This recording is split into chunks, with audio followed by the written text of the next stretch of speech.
Welcome to the Utility Security Podcast, your command center for all things utility security. From power plant warriors to grid guardians and even curious citizens, this podcast is your essential briefing on keeping up to date with knowledge and insights for securing our nation's utilities.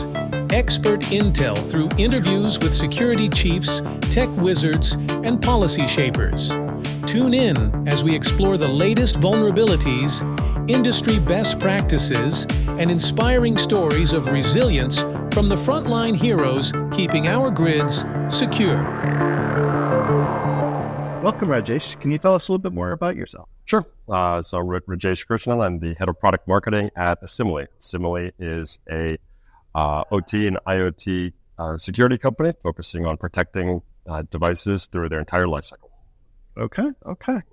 So I want to talk, we're getting together here at the Utility Cybersecurity Forum. It's a really great event, and we're talking, a lot of the talk here is about OT security, and we're getting together today to talk a little bit about that. There was a speaker yesterday who said that many utilities just have OT security complacency. They have not felt the pain yet, so they don't feel like they have to invest in it.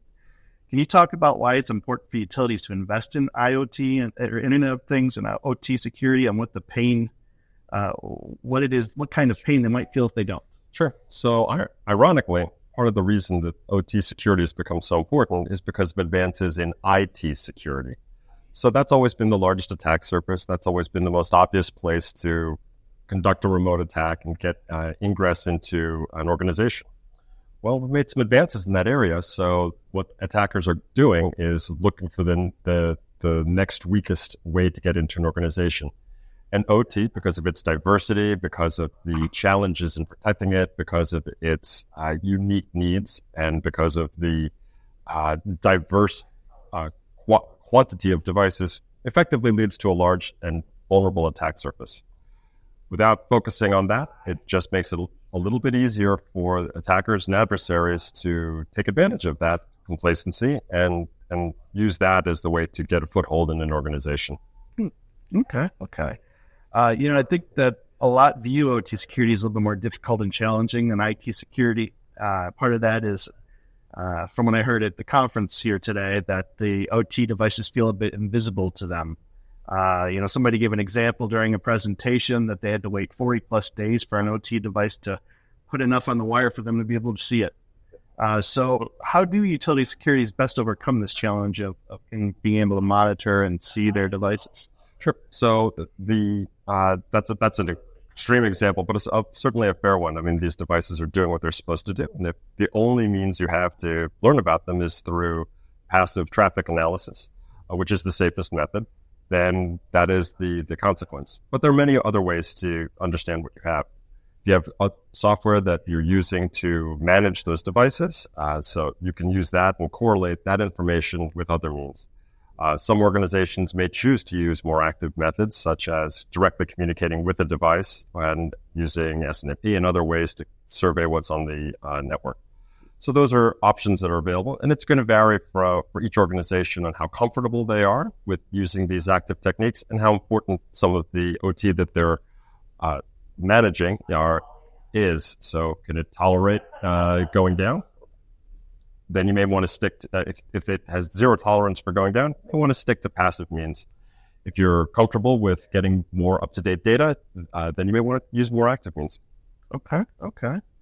You kind of mentioned this earlier in an earlier answer that IT security is getting more and more robust and secure. So attackers are going to look at the OT space as a weaker means in. You have examples, or maybe you can illustrate a little bit more, some more detail about that and why utility security folks need to be concerned?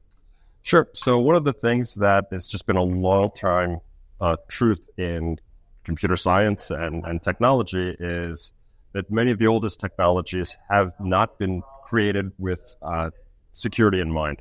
I mean, the clearest example, I think, in all of computer history is just sending email. So that was intended to just send off information into the ether, and then they would deliver that. And of course, as a result of that, we have spam problems that persist with us today, as an example, without authenticated senders getting access to network resources. very many of the OT technologies, and I'm thinking specific protocols, and Profibus and SCADA, came from this earlier era where security was not a top concern. And as a result, dedicated attackers are able to go look through those and find examples. It is a challenge in this industry. Most people don't reveal what's happening, but you do all the preconditions are in place for attackers taking advantage of this. And there is proof that this happens. I mean, we have to go back to Stuxnet, but clearly there are examples of people using OT to perform tasks that devices were not meant to do. And the ones that are not as many to get into the headlines, but it's clearly a known capability in this world and something that utilities should be particularly concerned about. Okay.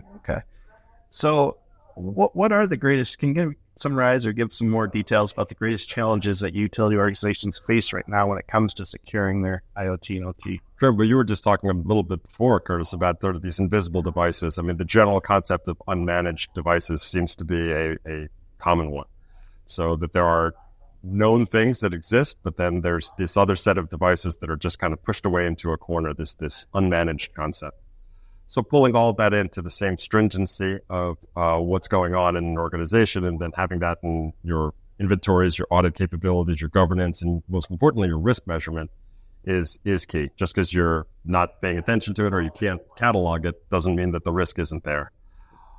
Further, there are often devices that are happening in substations and other more remote areas, and it's not easy for every utility, sometimes for rural utilities or others that are particularly distributed physically, to get a good handle on that. It is very important for everything to be up and running in these remote substations, as just pick one example. However, there is a loss of centralized management and understanding of what's happening there. So being able to get that same level of understanding that you would, say, to set a generating plant as you would and further out is pretty important, because those are the weakest targets. Those are the ones where something does happen. It may take a little bit of time for someone to notice that there is an active threat, that there is odd behavior, and that's the foothold. That's the point of attack that can just really go through the entire system. Okay, some good insights and strategies shared throughout this interview. Any other strategies you want to share with utility professionals out there who are looking at securing their systems more? Sure. I think that it's thinking about this in an end-to-end fashion. I mean, there are just like everybody else in the world, there is a dearth of cybersecurity talent. There are many industries out there all competing for the same talent. So as a result, being able to arm them with efficiency is a way to make sure that you are able to perform your cybersecurity responsibilities. And they are responsibilities. They are dictated by a law and by industry expectations. So by helping people with the right tools to do their job for the end-to-end life of OT, gives the ability to get and develop talent and keep it. So instead of expecting a very short lifespan and worry about talent and experience with your specific environment walking out the door, they're more likely to stay when they have everything they need to be as efficient as possible. So one of the things that we focus on at the company that I work at, Asimily, is efficiency, being able to intelligently tell someone, hey, there's a way you can get this amount of risk reduction with a lot less effort. Then we will proffer that off instead of offering a giant project for an organization.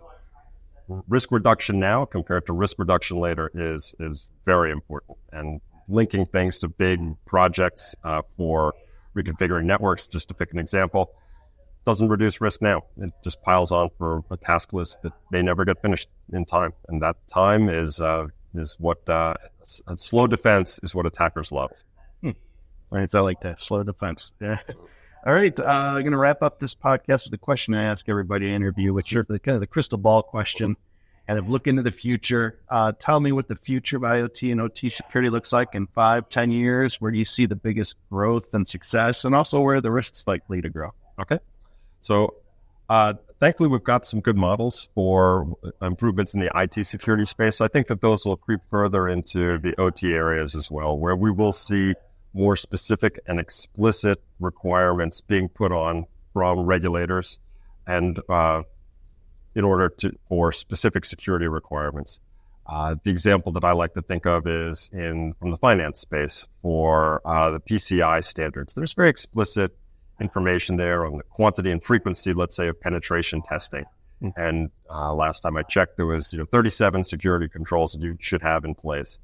More of that, I think, will creep in. I think regulators have been reluctant to be very explicit because of a lack of understanding and concern of technology leaping ahead of any regulation that is put in explicitly. I think that luxury goes away in 10 years and people will be more explicit, and that they'll decide that the benefit of explicit security controls baked into law will be preferable. So that answers the first part of your question. And the biggest risks, I think, unfortunately, will continue to be some of the same risks that we have today, that there are very advanced actors in this stage, often with financial motivations, that are going to continue to put a strain on utilities and on their OT and their IT to keep ahead. And that's what we want as an industry. And we will improve. We will improve, and we'll be ready for that challenge. Well, thanks so much for your time. Can you tell people a little bit more about Asimily and how they can get in touch with you? They have sure. You can reach us on the web at Asimily, that's ASIMILY.com, to learn a bit more about us. And we're there to focus on organizations' needs for protecting their OT, their IoT, and their industrial IoT as well. So we're there to help. Thank you so much. Thanks. Don't forget to visit our website at utilitysecurity.com for exclusive intel, resources, and a community of fellow utility security professionals. Stay safe, stay informed, and stay tuned for your next mission briefing. The views, information, and opinions expressed during this podcast are solely those of the individuals involved and do not necessarily represent those of Utility Business Media and its employees. It is strongly recommended that you discuss any actions or policy changes